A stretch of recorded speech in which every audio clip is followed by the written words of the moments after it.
program we have with Zuill Bailey. Anyway, here we go. Thank you, Lion Boss. You know, last year about this time, when I had Felipe Solis here doing a program, we had talked about the possibility of making this happen with Zuill. Of course, he was bouncing all over the country last year in the busy schedule, and we couldn't make it happen. But she assured me, she says, next year, Rick, we're going to make this happen. So it's even sweeter today, fellow guests and Lions, because now we have a two-time Grammy Award-winning musician from El Paso. And he's all ours. Felipe, would you please come up and do the honors? This is the executive director of Pro Musica El Paso. We're so glad to have Felipe on board. She does a great job. She's been with them for 5.5 years.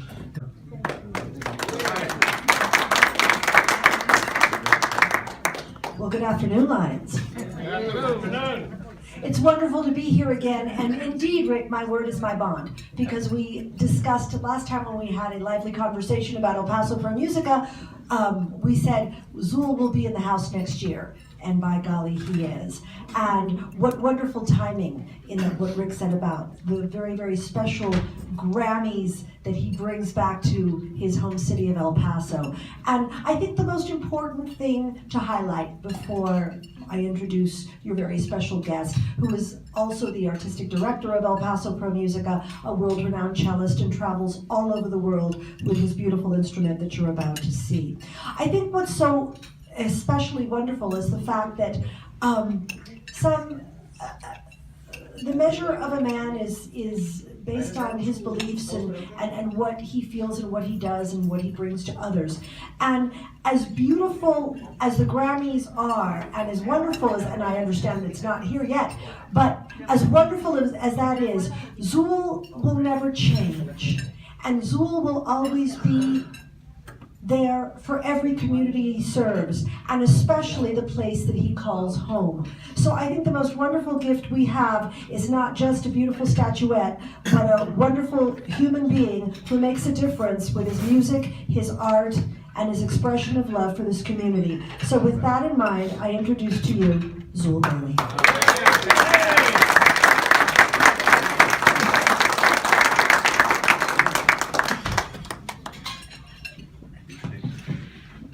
Good afternoon. I never plan speeches. I always kind of go with what I feel at the time, and I've got a couple of surprises for you. El Paso is a very strange place for me. It does feel like home. I think it is in many ways home. I do get to travel quite a bit, but El Paso continues to surprise me on what it kind of brings out in me as a person, constantly growing. And I do believe that a lot of this forward momentum began 16 years ago with El Paso Pro Musica believing that the city is incredibly important and that we should invest in ourselves and take care of ourselves. So that's a real compliment to you. Now, investing in ourselves and taking care of ourselves and the Lions Club. I despise the Lions Club, by the way. And I'll tell you why. Because you made my entire childhood miserable. In Virginia, as an 8-year-old, I was thrust into the Lions Club competition as in my neighborhood. Our neighbor was in the Lions Club. As it was the first and only competition I ever lost. And I lost to my sister. And it made me so angry that I didn't win the $50 that I began practicing hours and hours and hours a day. And the target was not the Lions Club, it was my sister. Every year, I went back to the Lions Club to try to win that competition. The next year, I did win the local chapter, and I was given my $50 cash. And then I didn't realize that when you win the Lions Club competition, it is such an army of amazing people that you then have to go on to the next level. So I had to go to the neighboring Fredericksburg chapter to compete against other people. And I had to beat Fredericksburg as well. So that year I did. I won $50 more. 11 years old, 12 years old. I kept getting further and further into the muck of this world of the Lions Club. the end result, so I found out later when I was about 13, was the grand prize for the entire state was $1,500. But you have to win 7 competitions to get it. All instruments. One of the competitions I told my parents, if I lose, I'm going to give up, because my competition was a snare drum. So it was really, truly, this really, when I say you made my life miserable, you created me also. Because you created resilience, you created a tenacity, you created a goal that was completely out of reach, that I thought was something that it wasn't. I despised the Lions Club. Until one day something happened. At 15 years old, I made the finals of the state. And it was just me and a couple of other people. I was nervous like I'd never been nervous before, because it was literally like Who Wants to Be a Millionaire. You get to the final question and you're too far in to get out. And I won. And I couldn't believe it. I couldn't believe it. And they got on stage with me, and they were going to give me the money. Well, my parents and I had a deal that I would get a certain percentage of these checks, and they'd put the rest in my savings account. So I would get $100 here, $100 there, and I would buy CDs and go out to the movies and things, and this is my job.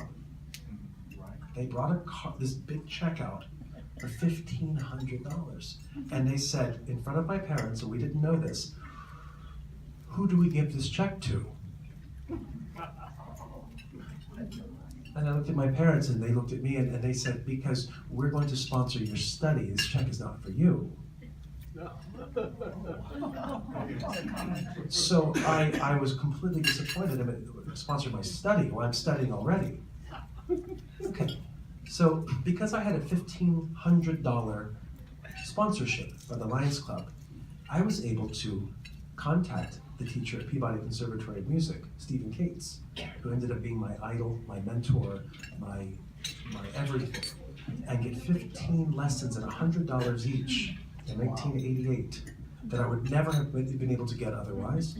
He changed my life, he changed my destiny, he changed my goals, and it was because of the Lions Club. And so I guess I have to say, thank you. Thank you for giving me something that I didn't know that I needed. Thank you for building me into the person that I truly am today, and also making me want it more than anything else. And because of this, I decided while I was over there, I'm going to set up a scholarship in your honor for next year for $1,500 in honor of the Lions Club for Pro Musica to students to pay for their lessons. Because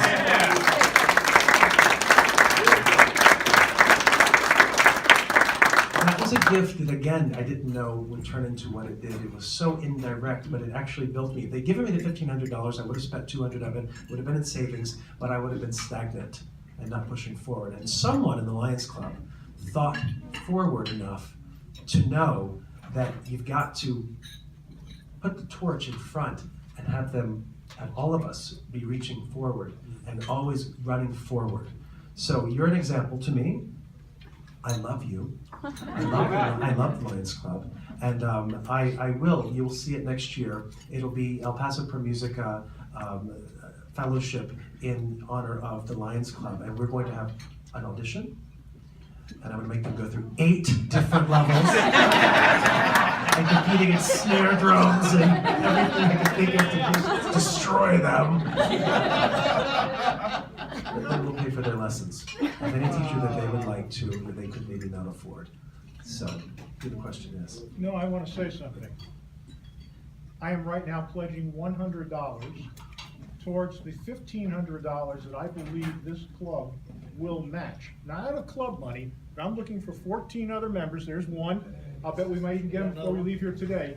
That we will find 15 people at $100 each to match it, so you can double the work that you. I'll be happy to give $100 for that. Thank you. Thank you. I know I'll get your names and your money later. Thank you. I can't speak now. That's amazing. And this is how it's done. I mean, this is how it's done. So thank you for doing that, and you'll see that we're going to change people's lives, one person at a time. And I'm the example, and it's because of you. And so maybe we can have you know what we should do? why don't we have when we have our musicians, we have them come play for you. And we can unveil them here for you. Is that a deal? So in going with that and trying to help, again, the more I thought about it sitting over there, the more I realized that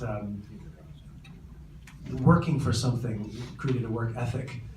Working for something that you didn't know created, I keep going back to myself here, but I wanted to at some point also give back to young people, to give them opportunities to find themselves, whether it be through scholarship or opportunity. In this case, we're able to collectively give both. Because with El Paso Per Musica, one thing that we've tried to do is give platforms for people to be able to experiment, to find themselves. And that's where we are today.